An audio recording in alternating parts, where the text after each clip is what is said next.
बिस्मिल्लाहिर्रहमानिर्रहीम। अस्सलाम वालेकुम। मैं आपकी मुअल्लिमा सुप्रीम एजुकेशन स्कूल सिस्टम से। जी बेटा, जमात सोम, आज हम अपना उर्दू का काम करेंगे। सबसे पहले हम उर्दू की आज हमारी बुलंद ख़्वानी चलेगी। बुलंद ख़्वानी टिड्डे मियाँ की पटाई। बेटे, हमारे टिड्डे मियाँ देखें किस तरह के हैं, नज़र आ गए आपको? चलें जी, आज इनकी पटाई सुनते और समझते हैं। आइएगा अपने बुलंद ख़्वानी की तरफ। जी बेटा जी, उसके लिए आपको अपनी किताब और अपनी पेंसिल की ज़रूरत है। जी, खोलिएगा अपनी पेंसिल और किताब और टिड्डे मियाँ की पटाई शुरू करते हैं। सबसे पहले आपने कभी गौर किया है, कभी सोचा सर्दियों में हशरातुल अर्ज़ से मुराद ज़मीनी कीड़े कहाँ गायब हो जाते हैं? क्या आप जानते हैं? चलें पढ़ते हैं, फिर हम जानेंगे। आइएगा अपने काम की तरफ। सर्दियाँ करीब थीं। चींटियाँ दौड़ दौड़ कर अनाज के दाने, रोटी के टुकड़े और खाने की दूसरी चीज़ें अपने बिलों में, यानी जहाँ वो रहती हैं, ज़ख़ीरा कर रही थीं। ज़ख़ीरा करने से मुराद जमा कर रही थी। दूसरी तरफ शहद की मक्खियाँ भी सुबह से शाम तक फूलों से रस इकट्ठा करती नज़र आ रही थी। क्यों? सर्दियों की वजह से।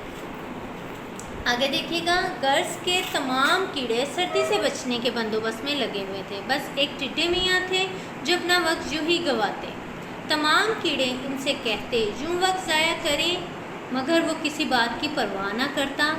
अपना सारा दिन गप्पे लगाने में गुजार देता, यानी कभी इससे बातें कर, कभी उससे बातें कर, और अपना सारा वक्त क्या कर देता था? ज़ाया कर देता था। और अपनी जो ज़ख़ीरा अंदोज़ी थी वो नहीं करता था, क्योंकि सर्दियाँ शुरू होने वाली थी। और आपको पता है हशरातुल अर्ज़ जो हैं वो ज़मीन के अंदर चले जाते हैं, तो वहीं पे वो खाना खाते हैं। दरख्तों के पत्ते झड़ने लगे। वक्त गुज़रता रहा, मौसम भी वक्त के साथ साथ बदलता रहा। अब क्या हुआ देखते हैं।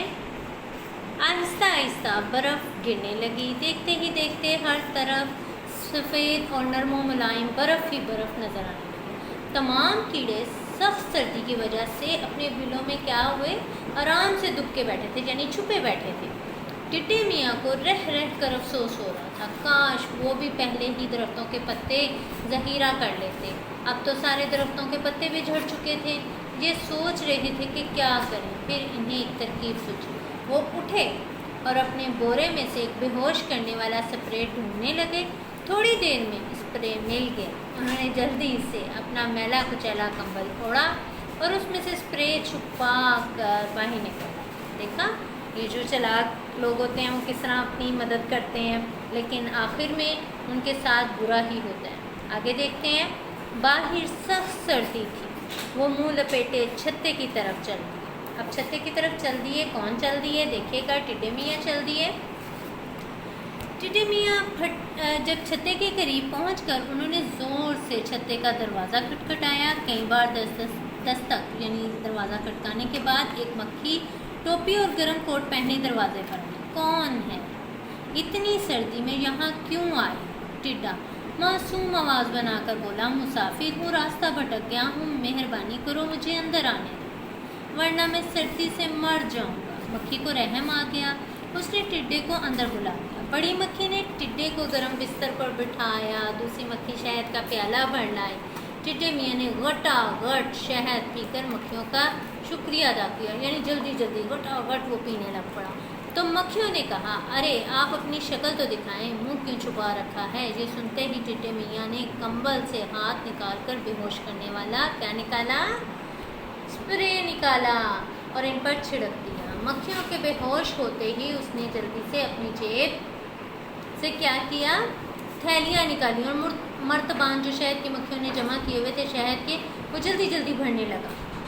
अब जो मक्खियों को होश आया तो खाली मर्तबान देखकर सारी बात इनकी समझ में आ गई। सबको बहुत गुस्सा आया। उन्होंने अपनी साथी मक्खियों की फ़ौज की सफ़ें तैयार की और टिड्डे मियाँ के घर पर हमला किया। उसकी खूब पटाई की, अपना सारा शहद समेटा और कैदी बनाकर टिड्डे मियाँ को अपने छत्ते में ले आए। ठीक है, देखिए उसे सज़ा भी मिल गई।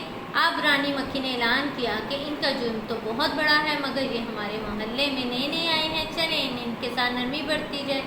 सर्दियाँ ख़त्म होने के बाद जब तमाम मक्खियाँ शहद जमा करेंगी تو ٹڈے میاں رس کی ساری بالٹیاں چھتے تک پہنچائیں گے۔ دیکھا اس کو پنشمنٹ مل گئی یا سزا مل گئی اس کو۔ اس کے علاوہ چھتے کی صفائی بھی کریں گی، اور اگر انہوں نے بھاگنے کی کوشش کی تو سپاہی مکھیوں کو اجازت ہے کہ انہیں جتنا زور سے کاٹا جائے کاٹ۔ تمام مکھیوں نے رانی مکھی زندہ باد کا نعرہ لگایا۔ ٹڈے میاں شرمندہ کھڑے سوچ رہے تھے، اور آپ کو پتہ چل گیا ہوگا اس کہانی کا مقصد کہ ہمیشہ برے کام کا انجام برا ہوتا ہے۔ ہمیں کسی کے ساتھ برائی نہیں کرنی چاہیے کیونکہ ہمیں سزا مل جاتی ہے۔ آگے آئیے گا بیٹا جی، ارکان ملا کر لفظ بنانے ہیں، اپنا کتابی کام کرنا ہے۔ ہمارے ٹوٹل ارکان 8 ہیں۔ پہلا ہمارا پتے، تو بیٹا جی پتے ان کو جوڑنا ہے، کمبل اس کو جوڑنا ہے، چھتے اس کو جوڑ کر لکھنا ہے، ارکان ملا کر اپنا لفظ مکمل کرنا ہے۔ مکھی، جمع، ٹڈے، نرمی اور زندہ۔ ٹھیک ہے جی، آگے آئیے گا املا اور نئے الفاظ کے معنی اور جملے۔ جب میں نے آپ سے کہا تھا شروع میں ہی کہ اپنی پینسل بھی آپ نے پکڑنی ہے اور اپنی نوٹ بک بھی اوپن کریں، حاشیہ لگائیں، اس کے بعد دن اور تاریخ لگا کر اپنے املا کے الفاظ لکھیں۔ بیٹا جی ہمارے املا کے الفاظ ہیں حشرات الارض، نرم و ملائم، چھتا، گٹا گٹ، سمیٹنا اور نرم۔ جی انہیں الفاظ کے آپ نے جمع معنی بھی لکھنے ہیں۔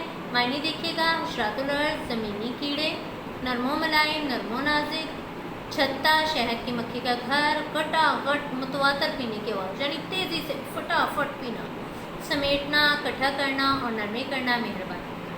بیٹا جی تیسرا کام آپ کا جملے ہے، جملے آپ نے خود بنانے ہیں اور بہت اچھے طریقے سے بنانے ہیں۔ آگے آئیے گا، ہم اپنے سوالات کے جوابات کی طرف آتے ہیں۔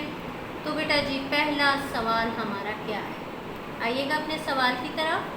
کہانی کا کوئی اور نام تجویز کریں۔